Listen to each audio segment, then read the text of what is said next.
What happens when a billionaire's mistress, drunk on power, confronts the wife at a high society gala and says, "You can't stop us." You expect tears. You expect a scene. You expect a humiliated wife to flee the party. You don't expect the wife to smile. Ellie Vance didn't just smile, she waited. Because Us was her husband, Jaden, and her new star employee, Kira. And stop was the last thing she intended to do. She wasn't just planning to stop them, she was planning to erase them. This is the story of how one woman reminded all of New York who really built the empire. The penthouse on Fifth Avenue wasn't a home, it was a statement. It was 3 floors of polished marble, glass, and air overlooking Central Park. Its walls were adorned not with family photos, but with a rotating collection of masters, a Rothko here, a de Kooning there. This was the world Ellie Vance had curated, or at least the world she was credited with curating. To the public, Ellie Vance was the perfect billionaire's wife. She was the elegant, philanthropic shadow to the titan of industry, Jaden Vance, the celebrated CEO of Vance Capital Partners, VCP. Jaden was the face, the charisma. He was the one on the cover of Forbes and Fortune, the Oracle of Manhattan.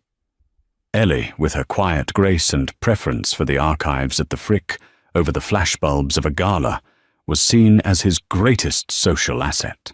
A beautiful, intelligent, and utterly passive accessory.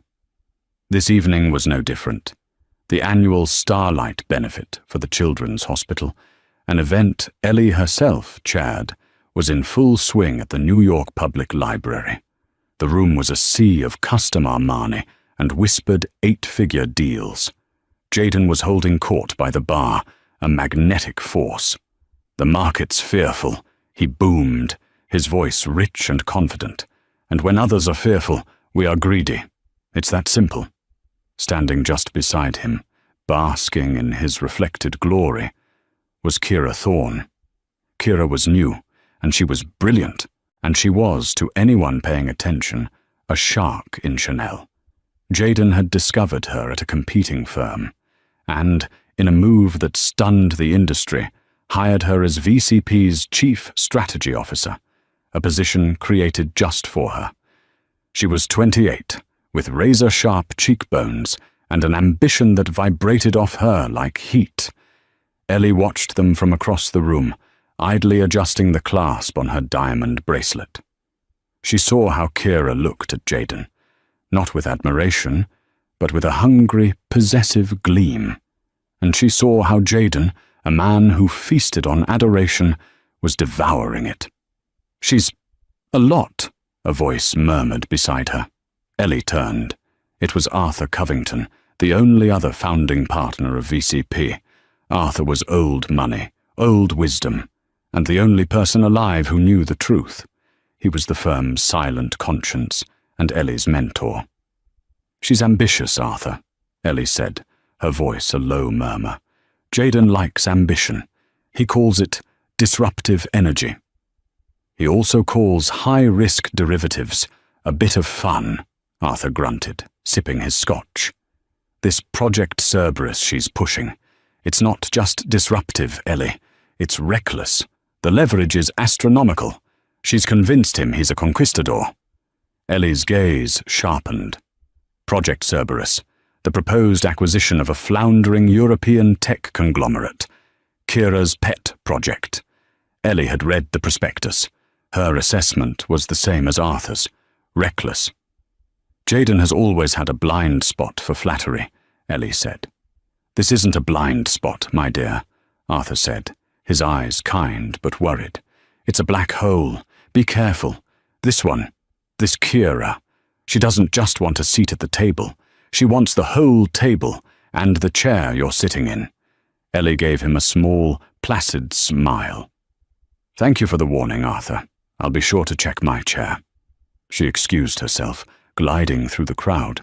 She smiled, she complimented dresses, she thanked donors. But her mind was already moving. Later that night, in the sterile silence of the penthouse, Jaden stumbled in, smelling of champagne and Kira's perfume. Fracas. A laughably unsubtle choice. "Incredible night, darling," he slurred, shedding his tuxedo jacket onto a $1 billion sofa. "Kira is a miracle. She's closing the pre-funding for Cerberus. We're going to make billions." "That's wonderful, Jaden," Ellie said, tying the silk belt of her dressing gown. She was in her study, a room he rarely entered. It was lined with books, not art. "I did have a look at the Cerberus file. The debt-to-asset ratio seems concerning. The target company has massive undisclosed pension liabilities." Jaden waved a dismissive hand. "Details." "Ellie, please. You're the best art curator in New York, but leave the financial engineering to us. Frankly, it's a little unattractive when you try to play business." He said it with a patronizing smile, as if letting her in on a charming secret. For 15 years, she had swallowed this. For 15 years, she had played the role of the passive wife. Because, in the beginning, she had loved him. And in the middle, she had built him. But Ellie Vance wasn't an art curator who played at business. Ellie Vance was a quantitative analyst with a PhD in applied mathematics from MIT. Ellie Vance was the one who, 20 years ago, had designed the Orion algorithm, the proprietary trading software that had been the true foundation of VCP's success. Jaden had been the charismatic business major she'd met in college. He was the salesman. She was the architect. She had agreed to stay in the background. She hated the spotlight, and he craved it. It was a perfect partnership, until it wasn't. "You're right, darling," she said, her voice smooth as silk. "It must be the details. I'll stick to the paintings." He beamed, kissed her on the forehead, and headed to the bedroom. "That's my girl." The moment she heard the door close, Ellie sat down at her desk. She didn't open a laptop. She unlocked a drawer and pulled out a simple, matte black terminal. No branding. No logo. She powered it on. The screen flickered to life with a simple, green text command prompt. She logged in. Her username wasn't Evance. It was Architect. She bypassed the main VCP servers, navigating through the back-end infrastructure she had built. She had ghost access to every file, every email, every keystroke within the VCP network. Jaden, in his arrogance, had forgotten who held the master keys. She started with Project Cerberus. She pulled the real files, not the glossy prospectus Kira had shown the board. Arthur was right. It wasn't just reckless. It was suicidal. The company they were buying was a house of cards, and VCP was about to guarantee its debt. It would cripple them. Why? It didn't make sense. Kira was brilliant. She wouldn't make this mistake. This wasn't a mistake. It was a plan. Ellie's fingers flew across the keyboard.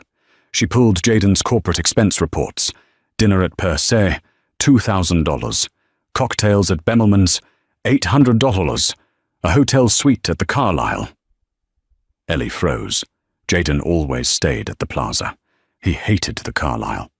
She cross-referenced the date with Kira's calendar. JV strategy meeting. It was a classic, pathetic cliché. But the affair wasn't what made Ellie's blood run cold. She didn't care about the infidelity. That was a dull, predictable human failing. This was something else. She began to dig into Kira Thorne. She found the transfer requests, the consulting fees, the large lump sum payments being wired to an LLC. An LLC Ellie had never heard of. Thorne Strategy and Acquisitions, LLC, registered in Delaware. Ellie pulled the incorporation documents. The sole signatory, Kira Thorne. And the funding source, a series of wire transfers from a holding company in the Cayman Islands. A holding company that Ellie recognized. It was a parking account for Jaden's personal bonuses. He wasn't just sleeping with her. He was paying her. Millions. Why? Ellie kept digging. And then she found it. The other plan. Project Cerberus wasn't designed to make VCP money. It was designed to fail. The plan was simple, brutal, and devastating. Kira and Jaden would use VCP's capital to buy the toxic Cerberus assets. The acquisition would fail catastrophically within 6 months, triggering the debt covenants. VCP would default. The stock would plummet to zero. The board would be wiped out. And then, Kira Thorne, using the millions Jaden had funneled to her and backed by a mystery partner Ellie couldn't yet identify, would step in. She would use Thorne strategy and acquisitions to buy VCP's entire portfolio, including the Orion algorithm, from the bankruptcy court for pennies on the dollar. It wasn't an acquisition. It was a hostile takeover, a corporate assassination, and Jaden was in on it. He was going to burn his own multi-billion-dollar empire to the ground, just to get rid of his partners, get rid of his board, and Ellie realized, get rid of her. Ellie sat back, the glow of the green screen illuminating her face.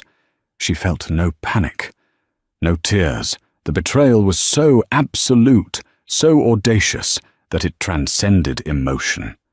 It was simply a problem to be solved. They weren't just having an affair. They were trying to steal her life's work. Jaden, the charismatic fool, thought he was building a new life with his brilliant protégé. Kira, the ambitious shark, thought she was outsmarting everyone. Ellie Vance, the architect, looked at the blueprint of their treason, and she began to draw up a new one. The next 2 weeks were a masterclass in duality. By day, Ellie Vance was the picture of serene domesticity. She finalized the seating chart for a dinner with the French ambassador. She acquired a rare Manet for the new wing of the Met. She sat with Jaden on their terrace, listening to him gush about Kira's vision.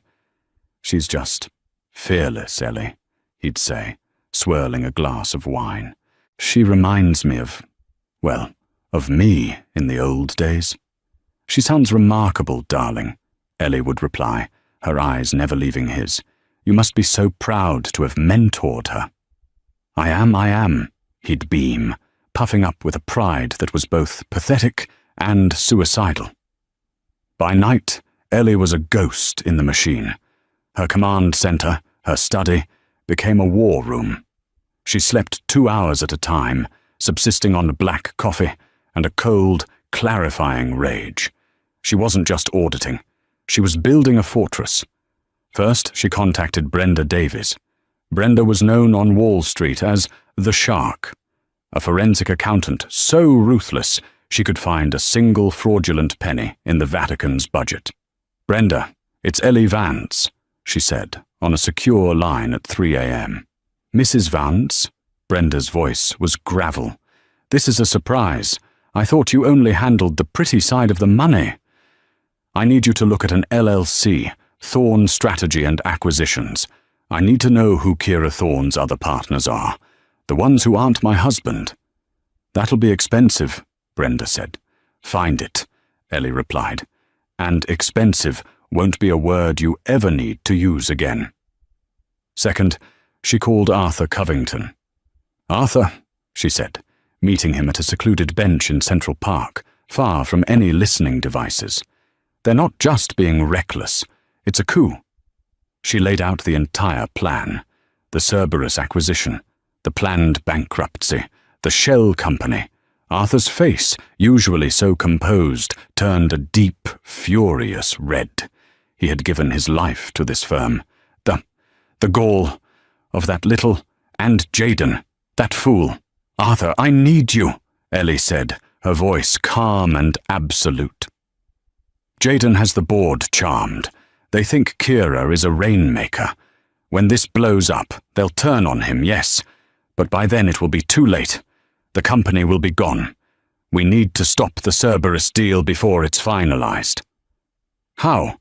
Arthur said. "He's the CEO. He and Kira have already pushed the vote through the executive committee. The board is just a rubber stamp at this point. There is a way, Ellie said, her gaze steady. Do you remember the Patronus clause? Arthur's eyes widened. My God. Ellie, you wouldn't. That's a nuclear option. It was symbolic. It was never symbolic, Arthur, Ellie said. The Patronus clause was a dormant piece of code Ellie had embedded not in the company bylaws, but in the operating system of the Orion algorithm itself. It was a fail-safe she had created 20 years ago, a moral and fiduciary trigger. If the algorithm detected specific patterns of fraud, embezzlement, or gross negligence originating from the CEO's office, patterns she was now actively flagging, it would trigger two things. First, it would place a silent, system-wide freeze on all major capital outlay accounts.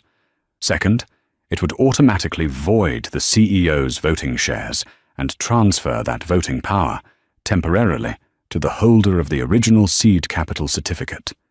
Jaden Vance thought his father's money had started the firm.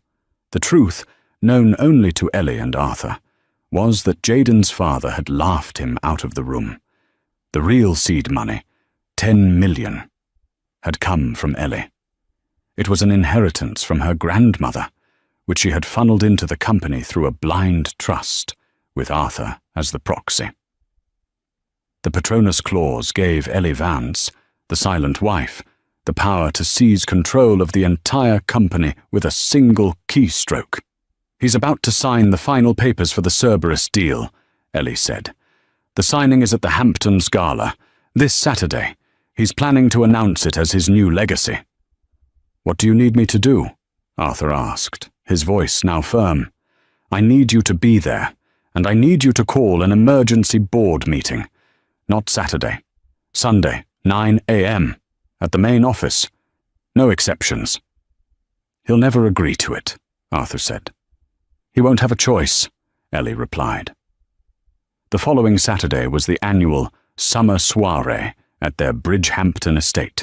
It was the event of the Hamptons season. Jaden was in his element, tanned and triumphant. Kira Thorne was at his side, wearing a blinding yellow dress that left nothing to the imagination. She was no longer a protégée. She was a queen holding court, and this was her coronation. Ellie, in a classic, understated navy blue gown, watched them. She had received a text from Brenda Davies an hour before. Got him. The mystery partner. It's not a who, it's a what. A rival fund. Apex Holdings, run by Marcus Blackwood, Jaden's old college rival. Kira cut a deal to sell Apex the algorithm after the bankruptcy. Jaden isn't her partner. He's her mark. She's playing him, too. Full dossier attached. Ellie felt a flicker of something. Not pity. Just a profound disappointment. Jaden wasn't even a good villain. He was just a fool being played by a better shark. At 10 p.m., Jaden and Kira, along with the Cerberus legal team, stepped into the library to sign the final documents, the deal that would ruin VCP and make them, they believed, the new gods of Wall Street. Ellie remained on the lawn, chatting with the senator. Her assistant, Maria, a quiet, fiercely loyal woman whom Kira had bullied relentlessly for weeks, approached her. Madam Vance, Maria whispered. They're in the library. The signing is happening. Thank you, Maria, Ellie said. Would you please ask Arthur Covington to join me on the West Terrace? A moment later, Arthur was by her side. It's time? Ellie nodded. She looked out at the ocean, glittering under the full moon. Jaden always loved fireworks. She took out her phone. It was not her public iPhone. It was the same black, unmarked device from her study. She opened a simple app. A single button glowed on the screen, labeled Execute Patronus. She pressed it. In the library, 5 miles away from the nearest VCP terminal, Jaden Vance put his $10,000 pen to the paper. He signed his name with a flourish. "Congratulations, Mr. Vance," the lawyer said, extending a hand. "Call me Jaden." Jaden grinned, grabbing a glass of champagne and handing one to Kira. "To the new VCP." "To us," Kira said, her eyes glittering. Jaden's phone buzzed, and Kira's, and the lawyer's. Simultaneously, at the main VCP office in Manhattan, a dozen red lights began flashing on the compliance servers. Jaden looked at his phone. It was a text from the VCP bank. "Funding transfer for Project Cerberus. Failed. Account frozen. Compliance trigger." "What the hell?" Jaden muttered. Kira's face went white. She was looking at an email. From VCP Legal, Automated. Subject: Emergency compliance hold. All executive accounts. "Jaden," she said, her voice suddenly tight. "What is this? What's going on?" It's a mistake," Jaden stammered, frantically dialing his CFO. "A technical glitch." But the CFO's line went straight to a new, automated message. "All VCP systems are currently under an emergency compliance audit. All executive access is temporarily suspended. This message is by order of the Board of Directors." "The board?" Jaden was shouting now. "I am the board!" His call was interrupted by an incoming one. It was Arthur Covington. "Arthur, what in God's name is going on? My accounts are frozen." "Jaden," Arthur's voice was cold steel. "An emergency meeting of the Board of Directors has been called. Tomorrow morning, 9 a.m., VCP headquarters. Attendance is mandatory." "I'm not coming. I'm in the Hamptons. You can't—" "Attendance is mandatory, Jaden," Arthur repeated, "or you will be removed in absentia. You and your associate, Miss Thorne." The line went dead. Jaden and Kira stared at each other, the champagne glasses forgotten. The triumph had vanished, replaced by a cold, creeping dread. The half-signed papers sat on the mahogany desk, suddenly looking like a death warrant. "What did you do?" Kira hissed at him, her eyes feral. "Did you get sloppy?" "I did nothing," he yelled. It must be Ellie, that bitch." "Ellie?" Kira let out a sharp, hysterical laugh. "Your mousy little wife? The one who picks out paintings? What could she do?" The library doors opened. Ellie Vance stood in the doorway, silhouetted against the bright party lights. She was holding 2 glasses of champagne. "Jaden, darling," she said, her voice light and musical. "Kira, you missed the fireworks. Is everything all right? You both look so pale." The air in the library crackled. Jaden and Kira were frozen, staring at Ellie as if she were an apparition. The lawyers and bankers, sensing a domestic explosion, began quietly gathering their papers and backing toward a side door. "Ellie, what is this?" Jaden tried to regain his footing, puffing his chest out. "You have no right to interrupt this. This is a private signing." "It was," Ellie said, gliding into the room. She placed the 2 champagne flutes on the table, right next to the now voided Cerberus contracts. "But it seems the party's over. Arthur Covington just called an emergency board meeting. Something about— what was the term? Gross financial malfeasance. Sounds so dramatic, doesn't it?" Jaden's face went from pale to purple. You did this! You stuck your nose into my business." "Our business, Jaden?" Ellie corrected him, her voice still infuriatingly calm. She turned her gaze to Kira. "And your business too, Ms. Thorne. Thorne Strategy and Acquisitions, LLC. A very ambitious name, registered in Delaware. Such a proactive move for a new employee." Kira's mask of terror shattered, replaced by pure, unadulterated venom. The game was up, and she knew it. The only play left was to attack.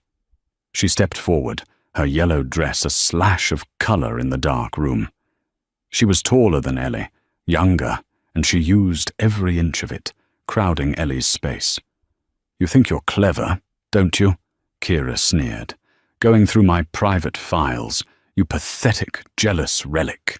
You think freezing one account stops anything? I don't know what you're talking about, Ellie said, adopting a look of perfect, wounded innocence. Oh, stop it! Kira shrieked, her voice cracking. Stop pretending to be the fragile little wife. We know you did this. But it doesn't matter. She grabbed Jaden's arm, yanking him to her side. He looked like a bewildered ox. It's over, Ellie, Kira announced, her voice rising, loud enough for the departing lawyers to hear. Do you understand me? It's over. He doesn't love you. He loves me. He's leaving you. We were going to do this quietly, let you keep your paintings and your sad little charities. But you forced our hand. Jaden, caught between two apex predators, finally found his voice, siding with the one he thought held the power. She's right, Ellie, he said, his voice a pathetic attempt at authority. This has been over for a long time. Kira and we're together. We are the future of this company. So just stop. Don't make this more difficult than it needs to be. Kira saw Ellie's placid expression and mistook it for weakness. She mistook the calm for surrender. Drunk on her own perceived victory, she moved in for the kill. She leaned in, her face inches from Ellie's. Her voice dropped to a triumphant, venomous whisper. He's mine. The company is mine. You are nothing. And there is not a single thing you can do to stop it. You can't stop us. There it was. The moment. The pivot on which the rest of their lives would turn. Jaden and Kira waited for the explosion. They expected the tears, the screams, the accusations. They expected the satisfying drama of a woman broken. Instead, Ellie Vance held Kira's gaze, and she did the single most terrifying thing she could have done. She smiled. It wasn't a sad smile. It wasn't a bitter smile. It was a small, tight, analytical smile. It was the smile of a mathematician who had just watched her opponent make a fatal, elementary error in their calculations. It was a smile of profound, cold, and absolute certainty. Is that so? Ellie said, her voice no more than a breath. She looked at Kira, then at her husband. She held that smile for 3 long, agonizing seconds. Thank you both for confirming, she said, as if they had just clarified a dinner reservation. Well, I really must get back to my guests. The Prime Minister is waiting. She turned, her navy blue gown rustling. Enjoy the rest of the party, she said over her shoulder. The drive back to the city is dreadful on a Sunday. You should probably leave soon if you want to make the 9 a.m. meeting. She walked out of the library, leaving an Arctic chill in her wake. Jaden and Kira were left standing alone in the silent room. The bravado evaporated, leaving only Kira's hissed, "What was that?" She's bluffing, Jaden said, but he was already sweating through his linen suit. She's trying to scare us. That wasn't a bluff, Kira said, her mind, for the first time, racing with genuine fear. That was something else. What does she know, Jaden? She knows nothing, he roared, panicked.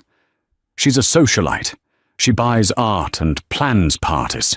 She doesn't know the first thing about the Patronus Clause or the algorithm. The what? Kira asked, her head snapping toward him. The what clause? Jaden's face went utterly blank with horror. He had just made his second fatal mistake. Nothing, he stammered. An old piece of code. It's nothing. Kira stared at him. You idiot, she whispered. You absolute, useless idiot. She's been playing you. She's been playing both of us. Kira grabbed her phone and sprinted from the room, frantically dialing Marcus Blackwood at Apex Holdings. Marcus, we have a problem. A real problem. The wife. I think the wife is architect." The line was silent for a moment. Then Blackwood's cold voice came through. "If Ellie Vance is architect, Ms. Thorne, then you are not in a problem. You are in a liquidation. Do not contact me again." The line went dead. Kira Thorne stood on the immaculate lawn of the Hamptons estate, the party's laughter drifting over her, and for the first time in her life, she understood what it felt like to be well and truly, and completely, finished. While Kira and Jaden were descending into a spiral of panicked accusations, Ellie Vance was not celebrating. She was working. She had excused herself from the party, claiming a sudden migraine, a plausible lie that earned her sympathetic nods. Her assistant, Maria, drove her not back to the city, but to a small private airfield in West Hampton. A helicopter was waiting. "Maria," Ellie said, climbing in. "Go back to the party. Pack up the guest rooms, all of Mr. Vance's personal belongings. Send them to his new office, the one Kira leased for Thorne Strategies on Water Street. He'll need a change of clothes." "Yes, Madam Vance," Maria said, her face grimly satisfied. "And Maria, you're no longer my assistant." Maria's face fell. "You're my new chief of staff. I'll need you at the office at 7 a.m. A slow, bright dawn of a smile spread across Maria's face. "I'll be there at 6. Ellie was back in her penthouse study by 1:30 a.m. The city was quiet.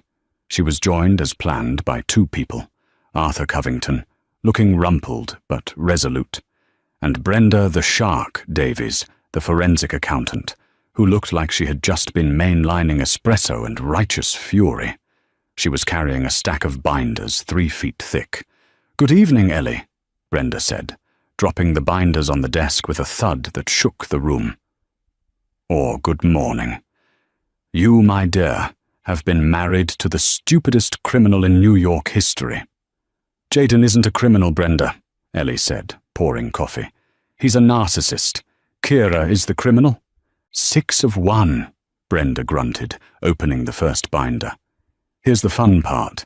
Your husband wasn't just sleeping with Ms. Thorne, and he wasn't just paying Ms. Thorne. He was being blackmailed by Ms. Thorne." Ellie paused, the coffee pot in her hand. "What?" "Oh yeah," Brenda said, tapping a document. "Kira didn't just stumble onto this Project Cerberus deal. She's been working with Marcus Blackwood at Apex for 6 months before she ever even met Jaden. She was a Trojan horse. She targeted him, got him into let's call it a very compromising position in a hotel in Geneva. Photos, videos, the whole 9 yards. Ellie closed her eyes. It was even uglier than she'd imagined. "So Kira blackmailed him into hiring her?" Arthur asked, disgusted. "Not at first," Brenda said. "At first it was just a classic honey trap. She had him. Then she pitched him the Cerberus deal. 'Jaden, darling, we can have it all. We can burn this company, take the algorithm and build our own new empire. We'll be gods.' He, being an idiot in love, agreed. He thought it was his idea. He was co-conspirator," Ellie said, processing. "He was," Brenda agreed, "until about 3 weeks ago, when he got cold feet. He realized that burning the company meant facing the SEC. He tried to back out, and that's when Kira showed him the Geneva photos. She switched from partner to blackmailer. She forced him to go through with the signing tonight. He was trapped. He was going to lose his company, his wife, and his reputation either way. This way, he thought he might at least end up with the girl. And she, Ellie finished, was planning to take the algorithm, feed him to the SEC, and run straight to Marcus Blackwood. A perfect triple cross," Brenda grinned. "She's a hell of a player. I almost respect her." "So the Patronus clause. It wasn't just for his affair or the financial malfeasance," Arthur said, looking at Ellie. It was for the blackmail, the coercion. The clause was for any threat to the integrity of my algorithm, Ellie said coldly. He became a threat. She is a threat. They are a cancer, and tomorrow we cut them out. It's all here, Ellie, Brenda said, tapping the binders. Wire transfers, the blackmail files, which I recovered from Kira's deleted cloud storage, the contracts with Apex Holdings, the real Cerberus financials, which show she wasn't just buying a failing company, she was personally shorting its stock before she even pitched the deal. A clear case of market manipulation. She's not just facing termination, she's facing 20 years in federal prison. And Jayden? Ellie asked. Jayden is the world's most pathetic victim, Brenda sighed. He's guilty of conspiracy to commit fraud, yes. But a good lawyer will paint him as Kira's dupe. He'll be ruined. He'll lose his license. He'll be a pariah. But he'll probably stay out of jail. Ellie was silent for a full minute. She looked at the evidence, the ugly, sordid, pathetic story of her husband's downfall. All right, she said. Her voice was final. Brenda, you've done a masterful job. Have these binders copied. One for every member of the board. One for the SEC and one for the U.S. Attorney's Office for the Southern District of New York. With pleasure, Brenda smiled. Arthur, Ellie turned to her mentor. You know the board. General Harrison will be angry about the dishonor. The Duchess will be furious about the risk.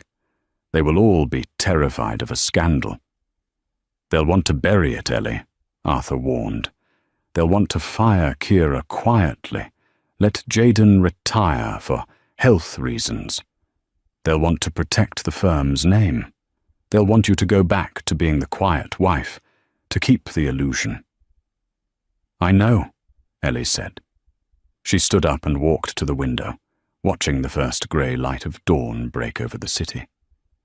They think the firm's name is Vance.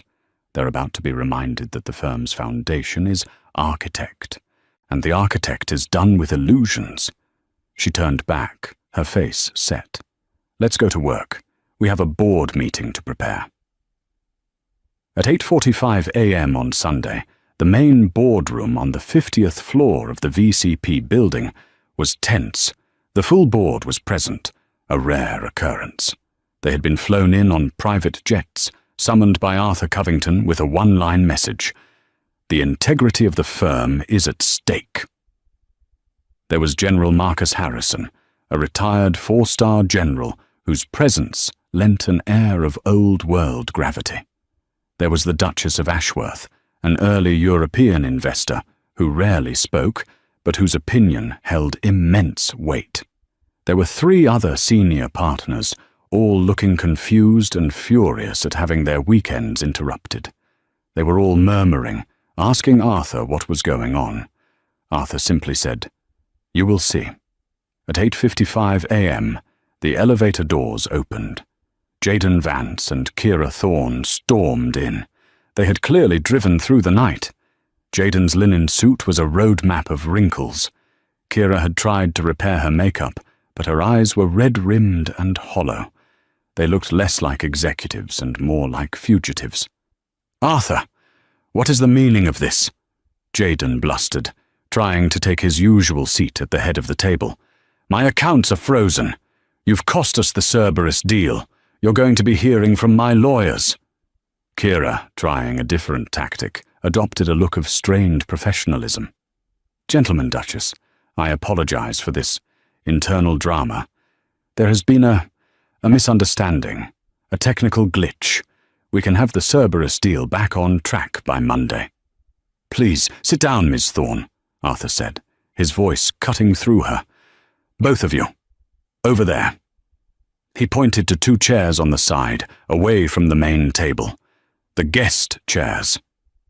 "I will not be," Jayden began. "Sit down." General Harrison's voice was a parade ground command that made Jayden flinch and, instinctively, sit. Kira, seeing she had no choice, sat stiffly beside him, The room went silent. The clock on the wall ticked to 9 a.m. The main boardroom doors opened again. Ellie Vance walked in.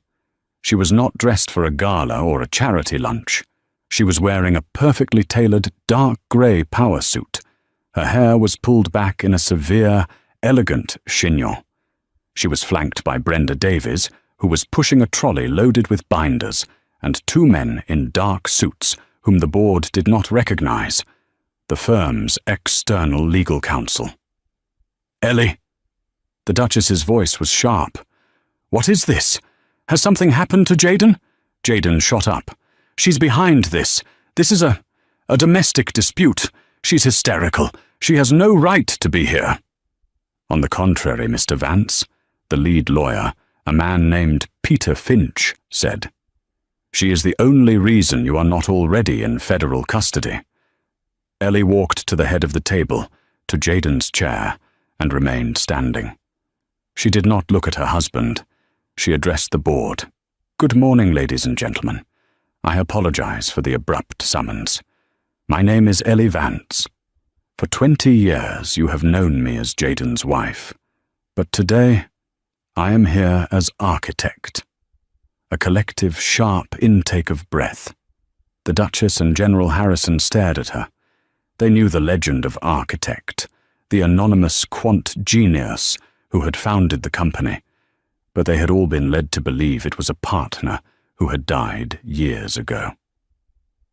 "And," Ellie continued, her voice resonating with cold authority, "as of 10:05 p.m. last night, under the Patronus clause of the VCP Charter, I have assumed temporary, absolute control of this company." That's a lie," Jayden sputtered. "The Patronus clause is a myth."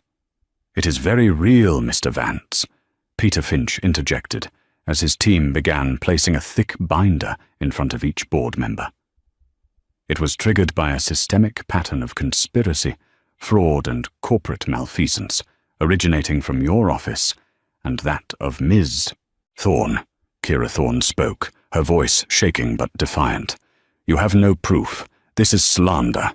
I will sue you. I will sue this entire board." "Proof?" Brenda Davies stepped forward, her voice dripping with scorn. "Page 1, Ms. Thorne. Your employment contract with Apex Holdings, signed 6 months ago. Page 10, the real financials for Cerberus. Page 12, your wire transfers to an offshore account, shorting Cerberus stock. Page 30, the full transcript of your blackmail threats against Mr. Vance, including audio files." Jayden went white. "And for the board," Brenda continued, "page 50, the full detailed plan to bankrupt this company, defraud its shareholders, and sell its primary asset, the Orion algorithm, to a competitor for a fraction of its value. All orchestrated by Miss Thorne, with Mr. Vance as her unwilling and, frankly, idiotic accomplice." The room was utterly silent. The board members stared, stunned, at the files. General Harrison, a man who had seen combat, looked physically ill. "Jayden," the Duchess whispered, her voice horrified. "Is this true?" Jayden couldn't speak. He just stared at Ellie, his expression a mask of disbelief and hatred. Ellie finally turned her gaze to him. It was not the gaze of a wife, it was the gaze of a CEO. "Jayden, for 20 years I gave you my work. I gave you my name. I gave you my trust. And you, in your weakness and your ego, conspired to steal it. You brought a viper into my house." She then turned to Kira, who was trembling, her mask of defiance gone, replaced by the raw terror of a cornered animal. "And you, Ms. Thorne, you saw this firm, this man, this life, and you thought you could just take it. You thought I was a fragile painting on a wall. You mistook my silence for weakness. You mistook my grace for stupidity." Ellie looked back at the board. "The board has 2 options, a quiet retirement for Mr. Vance and a quiet termination for Miss Thorne, which will invite shareholder lawsuits, and an SEC investigation that will tear this firm apart. Or we can choose option 2. What is option 2? General Harrison asked, his voice grim. Ellie stood to her full height. Option 2. We excise the cancer. Completely. We restructure. We report this ourselves. We hand Kira Thorne and her conspiracy to the U.S. Attorney on a silver platter. We demonstrate our integrity. And I, she finished, take my rightful place as CEO of this company. A new silence, this one of calculation.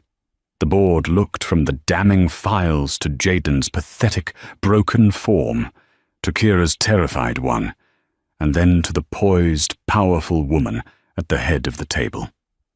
It wasn't a choice. It was a coronation. A vote, Arthur Covington said, his voice booming.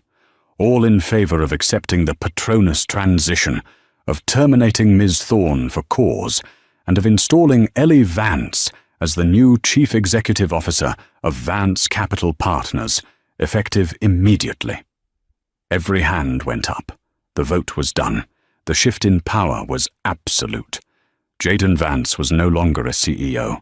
He was just a man in a rumpled suit, sitting in a guest chair. He seemed to shrink. "Ellie, please," he whispered, his voice hoarse. "Don't do this. Think of our life, our legacy. We built this together. You can't just take it." "I am not taking anything, Jaden," Ellie said, her voice devoid of all emotion. "I am reclaiming what was always mine. You were a steward, and you failed." Kira, however, was not done. Seeing her future in flames, prison, lawsuits, utter ruin, she snapped. The terror was replaced by a final, desperate, burning rage. She lunged to her feet, her chair clattering to the floor. You bitch!" she screamed it, her voice echoing in the pristine, soundproofed room. "You think this is a victory? You'll be nothing. He made you. Without him, you're just a sad, empty woman in a penthouse. You'll run this company into the ground in 6 months." She jabbed a finger at Jaden. "And you weak, pathetic fool. I gave you a chance to be a king, and you let your wife put a leash on you." "Ms. Thorne," General Harrison said, his voice a low warning. "That is enough. It's not enough." Kira was hysterical now, tears of pure fury streaming down her face. "You can't do this. You can't just erase me. We were—" Ellie watched her. She let the tirade burn itself out. She let the room absorb the full, ugly spectacle of Kira's disintegration. When Kira was finally reduced to heaving, ragged sobs, Ellie walked calmly around the table until she was standing directly in front of them both. She looked at Kira. "You told me, in my own home, that I couldn't stop you." She then looked at her husband. "And you believed her." Ellie Claes Vance spread her hands in front of her. Her voice was quiet, but it carried to every corner of the room. It was not the voice of a wife or a victim. It was the voice of an executioner. "Jaden, you're fired. Kira, you're fired." She nodded to the doors. As if on cue, 2 uniformed security guards entered the room. They were not the regular VCP guards. They were from Ellie's own private detail. "Please escort Mr. Vance and Miss Thorne from the premises," Ellie ordered. "They are to take nothing but the clothes they are wearing. Their corporate accounts, their building access, their email. Everything has already been deactivated. They are no longer employees of this firm." "Ellie, no!" Jaden cried out, as a guard took his arm. "You can't. This is my name on the wall." "Your name," Ellie said, "is a liability. Security, please." The guards began to physically move them toward the door. Kira was silent now, her body rigid with shock. Jaden was a babbling, pleading mess.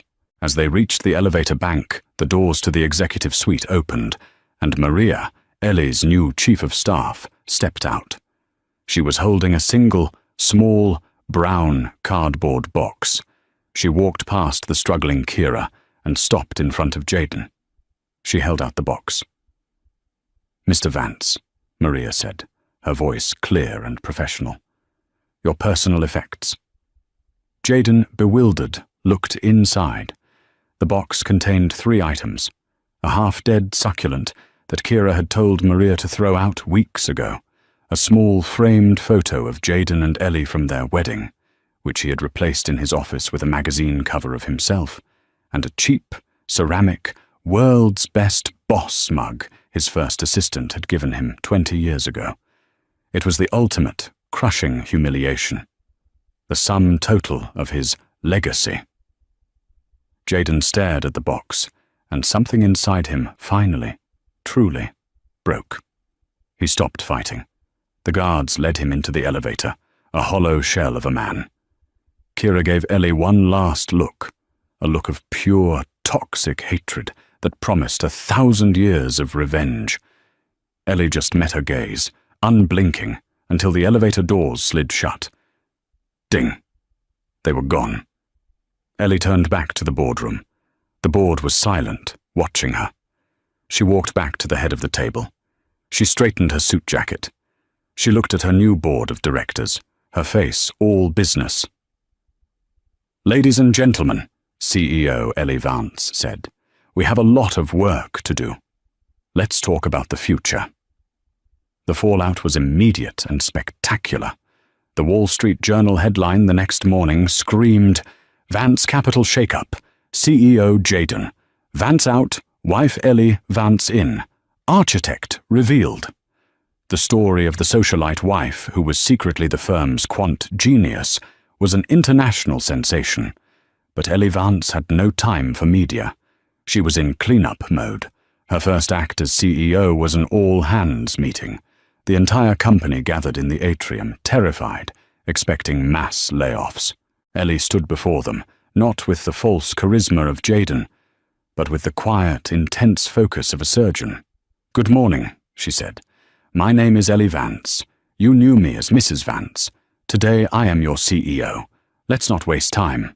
Vance Capital Partners was built on 2 things, integrity and intellect.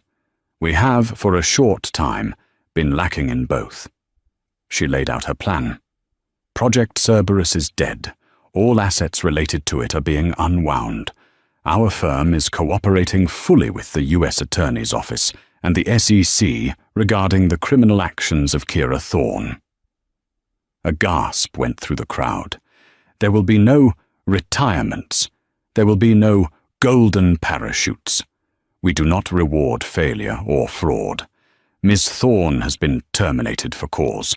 Mr. Vance has been terminated for gross negligence and breach of fiduciary duty. The shock in the room was palpable. It was a public execution. "But this," Ellie continued, her voice rising, "is not an end. It is a cleansing. Jaden Vance's vision was reckless. Kira Thorne's was criminal. My vision is the one that built this firm. We are returning to the Orion principles. We will be smarter, faster, and more transparent. Anyone who was part of Ms. Thorne's inner circle of sycophants, your keycards will not work this afternoon. Anyone who is here to work, to build, and to win, your real work starts now." She didn't smile. She didn't ask for questions. She just nodded and walked off the stage. The message was clear. The party was over, and the master was home. The financial world, expecting VCP to collapse, watched in awe. Ellie didn't just stabilize the firm, she made it thrive. She cut all the toxic, high-leverage cowboy projects Jaden had loved. She reinvested heavily in the Orion algorithm.